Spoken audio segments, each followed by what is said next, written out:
ತೀಡಿದ ಗೊಂಬೆ ಹಾಗೆ ನಮ್ಮ ಕನ್ನಡತಿ, ಅವಳ ಕಂಡ್ರೆ ಕೈಯ ಮುಗಿಯೋದಮ್ಮ ಸಂಸ್ಕೃತಿ. ಮಾನ ಸ್ವಾಭಿಮಾನ ನಮ್ಮ ಪ್ರಾಣ ಕೇಳಿಲ್ಲಿ, ರೋಮ ರೋಮ ರೋಮಾಂಚನ ನಮ್ಮ ಚರಿತ್ರೆ, ಕೈಗೆ ಖಡ್ಗ ಕನ್ನಡಿಗ ಎದ್ದು ನಿಂತ್ಬಿಟ್ರೆ. ಬೇಲೂರ ವಯ್ಯಾರ, ಕೋಲಾರ ಬಂಗಾರ, ನಮ್ಮೂರ ಮಯೂರ ಎಲ್ಲಾನ ಇದ್ದಾರ.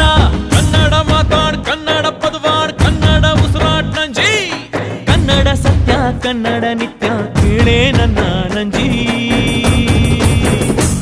ನಾನು ಕನ್ನಡಿಗ, ಕನ್ನಡದ ಕಾವಲಿಗ, ನಾನು ಕನ್ನಡಿಗ, ಕನ್ನಡಕ್ಕೆ ಕಾವಲಿಗ.